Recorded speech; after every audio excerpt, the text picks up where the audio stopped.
memang dalam pelayanan BPJS atau program JKN ini memang harus dilakukan secara berjenjang, Mbak Lia. Baik. Artinya berjenjang itu adalah mulai peserta itu mengakses ke vaskes tingkat pertama, puskesmas dan lain-lain. Kemudian apabila dari vaskes tingkat pertama tadi itu memerlukan rujukan, nanti dari vaskes tingkat pertama akan diterbitkan surat rujukan. Nah, apabila ini perkecualian untuk kasus-kasus emergensi atau UGD. Baik. Nah, yang perlu diperhatikan di sini adalah emergensi dan atau UGD. Kasus UGD ini tentunya nanti berdasarkan pemeriksaan dokter, Mbak Lia. Artinya setelah dilakukan pemeriksaan, oh ini tidak emergensi atau emergensi. Nah, artinya tidak emergensi ini memang nanti menjadi pembiayaan yang tidak masuk ke manfaat program JKN. Artinya peserta ini harusnya diedukasi, harus ke fase tingkat pertama dulu.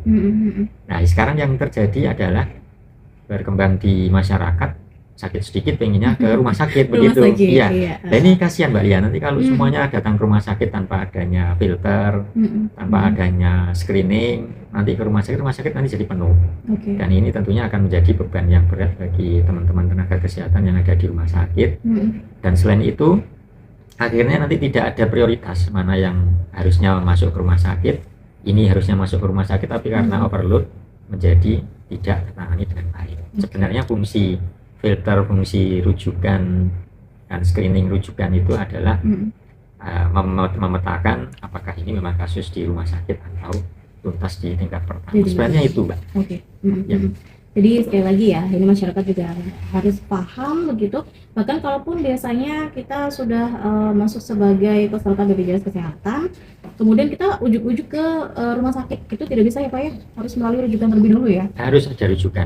Dari tingkat pertama, kecuali tadi emergensi, tapi emergensi ini berdasarkan pemeriksaan dari dokter. Baik ya, sekali lagi, jadi harus ke vaskes tingkat pertama. Karena sama nanti juga akan dilakukan pemeriksaan oleh dokter apakah butuh penanganan lebih lanjut ke rumah sakit atau tidak. Karena kalaupun tidak perlu rujukan, artinya bisa mendapatkan penanganan medis di FKTP tadi ya Pak ya. Betul. Di vaskes pertama di tingkat pertama tadi. Jadi negatif list ini tadi yang saya sampaikan bahwa manfaat yang tidak dijamin dalam program JKN. Antara lain yang pertama, peserta tetap menginginkan rujukan ke rumah sakit, Mbak. Nah, padahal sebenarnya peserta ini harusnya bisa ditangani di fase 1. Yang juga harus mengerti ya. Ya, karena pengennya itu berobat ke spesialis, ini yang nggak boleh ya. Jadi ini salah yang pertama. Kemudian untuk kasus-kasus kecelakaan lalu lintas, Mbak Lia. Kecelakaan lalu lintas ya. Jadi kecelakaan lalu lintas itu masuk ke penjaminan dari Jasara Harja. Dari Jasara Harja itu menjamin program dari kecelakaan lalu lintas. Tapi setelah limit atau plafon dari Jasara Harja 20 juta itu selesai, apabila peserta ini memang kecelakaan lalu lintas murni, bukan kecelakaan kerja, maka bisa dialihkan ke BPJS Kesehatan untuk sisa perawatannya. Begitu. Nah, selanjutnya kalau ternyata ini kecelakaan kerja, artinya kecelakaan kerja ini peserta ini berangkat atau pulang kerja, maka menjadi ranah dari penjaminan BPJS Tenaga Kerja setelah plafon dari Jasara Harja itu sudah habis. Nah, untuk kecelakaan lalu lintas ini syaratnya ini harus ada laporan polisi ya. Nah, ini yang beberapa kita masih temukan peserta itu enggan untuk laporan polisi karena memang administrasi dan sebagainya ya, ini memang, tapi karena ini sebuah syarat kewajiban, karena Jasara Harja juga harus ada laporan polisi untuk mendapat penjaminannya, maka ini harus diurus, harus disertakan, dilampirkan begitu.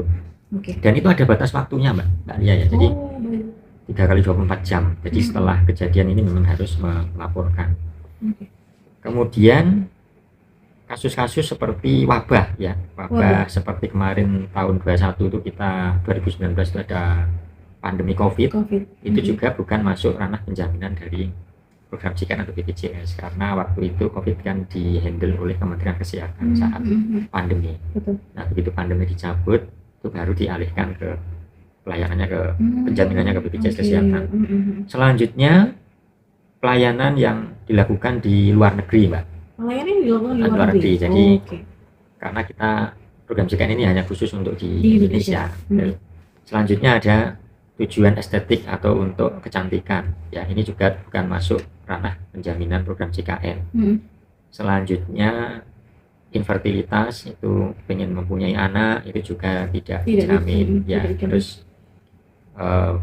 penyakit-penyakit yang karena mau bunuh diri itu Mbak, depresi dan sebagainya itu juga ketergantungan obat ya, obat-obat narkoba, nafsa itu juga tidak dijamin oleh JKN atau BPJS Kesehatan. Kemudian juga pengobatan yang bersifat komplementer alternatif seperti sangkal putung itu Mbak Lia ini tidak tahu kalau di Sidoarjo kan ada itu pengobatan sangkal putung itu ya. Jadi karena pasien itu takut dioperasi datang ke sangkal putung dulu. Nah ketika sangkal putung tidak bisa mengobati baru pakai BPJS, iya itu tidak boleh, betul. Jadi itu terus kemudian ada lagi terkait dengan pasien peserta yang kekerasan dalam rumah tangga, kemudian kekerasan dalam rumah tangga, pelecehan seksual itu juga tidak dijamin dalam manfaat program JKN. Terus kemudian juga ada mungkin TNI Polri yang latihan atau biasanya kan ada tugas latihan perang di mana itu juga tidak masuk ke dalam penjaminan manfaat program JKN. Jadi itu Mbak. Artinya kalau tidak menjadi manfaat program JKN, maka peserta ini harus mengeluarkan biaya sendiri atau tadi dijamin oleh beberapa penjamin yang lain seperti kecelakaan itu jasara harja, kalau kecelakaan kerja nanti BPJS tenaga kerja. Terus ada lagi Mbak yang tidak dijamin itu seperti perbekalan kesehatan rumah tangga ya. Jadi biasanya kalau pasien-pasien yang persalinan itu kan kadang-kadang ada seperti jari ya, terus tempat hari-hari, kemudian juga sabun kosmetik itu ya, minyak bayi itu mohon juga. Maaf ini tidak masuk dalam itu JKN ya Pak ya. Harus dipersiapkan sendiri. Baik. Jadi itu Mbak memang kompleks ya. Jadi ini yang harus diketahui oleh masyarakat. Negatif list itu adalah sesuai dengan Perpres Peraturan Presiden 59 tahun 2024 disebutkan bahwa ada beberapa manfaat pelayanan yang tidak dijamin dalam program JKN.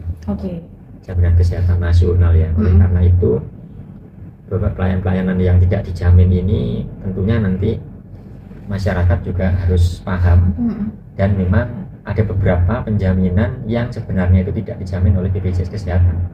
Jadi artinya bukan serta-merta peserta ini mempunyai kartu BPJS atau kartu KIS itu terus kemudian pelayanannya itu semua dijamin seluruhnya ya, karena nanti kita akan membicarakan apa saja itu yang tidak dijamin dalam pelayanan program JKN atau BPJS Kesehatan, begitu Mbak.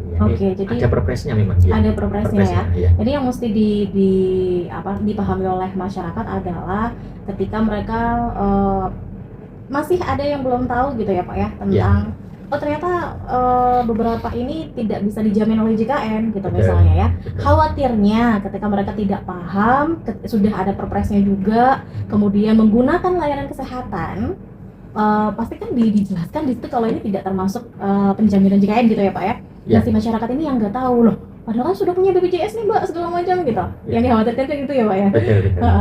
Memang kita terus Mbak, jadi sosialisasi itu terus kita lakukan. Kita juga ada mobil keliling ya, BPJS keliling itu di sana juga ada layanan konsultasi.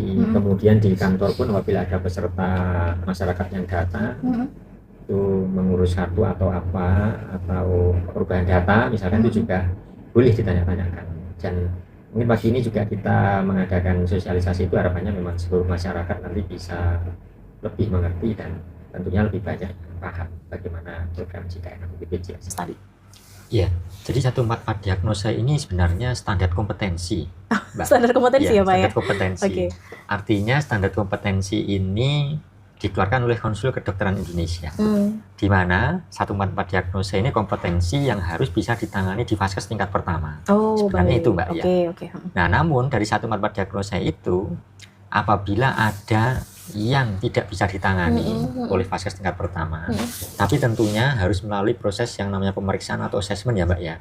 Itu terlebih dahulu dilakukan oleh vaskes tingkat pertama. Apabila memang tidak bisa ditangani di sana, boleh dirujuk ke vaskes lanjutan untuk rumah sakit. Betul. Nah, jadi 144 diagnosa ini ada beberapa kondisi penyakit yang menjadi kompetensi dokter di FKPP, dan apabila dari hasil pemeriksaan atau asesmennya itu tidak dimungkinkan ditangani di FKPP setelah dilakukan pemeriksaan tentunya baru bisa dirujuk ke vaskes lanjutan atau rumah sakit. Oke, baik ya. Dan ini yang harus disadari sekali lagi, ketika ada keluhan sakit atau apa, silakan datang ke FKTP atau vaskes tingkat pertama, mendengar ya, sesuai dengan yang ada di kartu BPJS, ya kan, itu akan memudahkan tenaga kesehatan juga sebenarnya Pak ya, bukan yang langsung ke rumah sakit, karena kalaupun ke sana pun harus ada rujukan dulu, sama nanti di vaskes itu tadi juga dilakukan pemeriksaan segala macam gitu. Nah, ini yang juga pengen saya tanyakan, kalau udah menjadi atau sakit tadi dijamin oleh program JKN ya Pak, artinya obat-obatan kemudian kebutuhan segala macam dari pasien ini sudah jadi jaminan JKN ya Pak? Iya. Jadi seperti yang saya sampaikan tadi bahwa beberapa manfaat penjaminan JKN ini adalah sesuai dengan indikasi medis Mbak Lia. Artinya memang ini dibutuhkan oleh peserta atau pasien, maka harus diberikan. Dan memang tidak boleh ada yang namanya biaya tambahan. Itu baik. kuncinya di situ. Jadi itu obat, kemudian pemeriksaan penunjang, laboratorium itu sesuai indikasi, artinya memang peserta tidak meminta sendiri, itu memang menjadi manfaat yang dijamin dalam program JKN. Gitu. Nah, perkecualian kalau ini pemeriksaannya untuk medical check up, hanya check up rutin, dengan ada Mbak Lia ya, tidak dijamin karena kan sebenarnya peserta ini peserta yang kaitannya hanya untuk melihat status kesehatannya sendiri. Jadi bukan indikasi medis. Jadi indikasi medis di sini artinya setelah melalui serangkaian pemeriksaan atau asesmen oleh dokter, maka diperlukan pemeriksaan misalnya laboratorium, USG, pemeriksaan radiologi dan sebagainya, itu masuk ke manfaat yang dijamin program JKN ini yang harus dibedakan. Ya. Kalau mereka sebagai peserta mandiri Pak? Kalau mandiri ya enggak apa-apa. Artinya tadi seperti medical check up itu silahkan, karena tidak masuk ke manfaat program JKN, maka menjadi beban mandiri atau membayar sendiri. Jadi kan check up itu kan banyak ya Mbak, kadang-kadang ada yang mau masuk ke polisi, masuk ke karyawan, syaratnya medical check up. Jadi sekali lagi bahwa JKN ini hanya untuk pelayanan yang sesuai indikasi medis yang setelah dilakukan serangkaian pemeriksaan oleh dokter. Jadi perlu saya sampaikan juga pada kesempatan yang bagus ini, memang wajib ya mulai 1 September bagi peserta yang mengakses layanan di Vaskes 1 ini wajib untuk mengisi screening. Sebenarnya program screening ini setiap tahun kita adakan, cuman diwajibkannya per September ini. Jadi harapannya nanti dari hasil screening ini akan didapatkan status kesehatan si peserta tersebut, sehingga apabila memang ada resiko untuk satu penyakit, maka nanti akan dilakukan pemeriksaan sehingga diantisipasi lebih dini, dan dari hasil pemeriksaan Vaskes 1 apabila memerlukan pemeriksaan ke rumah sakit nanti akan diberi surat rujukan. Begitu. Dan sebenarnya memang program screening ini mulai awal tahun ya kan, karena ini rutin setiap tahun sudah pernah, maka di awal tahun pun kalau memang waktu itu memang belum diwajibkan, artinya bagi peserta-peserta yang sudah silakan gitu ya, yang punya mobil JKN tadi Mbak Lia yang sampaikan itu juga sudah mengisi, asalkan memang mengisinya hanya setiap tahun. Jadi kalau setahun 2 kali memang tidak bisa, karena nanti ada warningnya.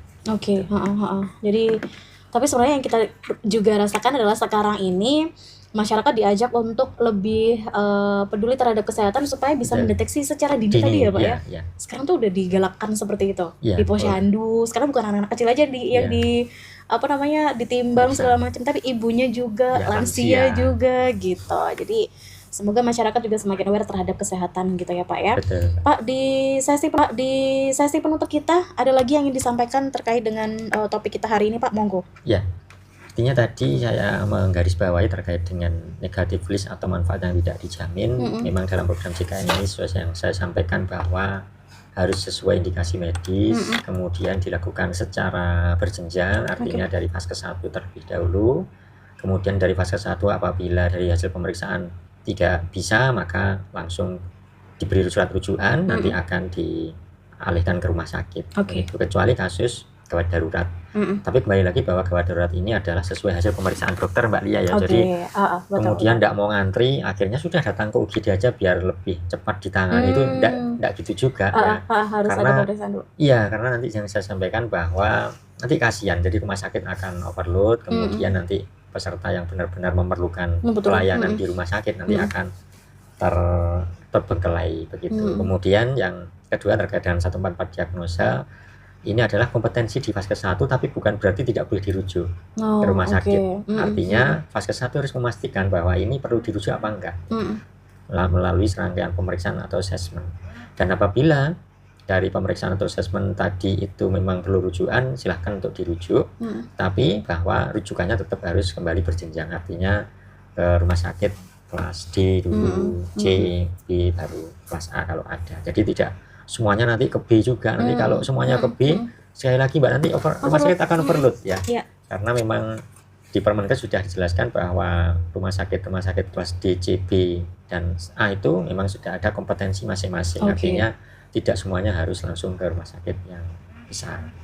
Itu, dan semua itu berdasarkan hasil pemeriksaan dokter tadi ya Pak ya. Wajib diperiksa. Betul. Wajib diperiksa, nggak mungkin dong ya. Iya. Sakit kemudian nggak ada hasil pemeriksaannya, ujuk minta ini itu gitu kan nih Pak ya.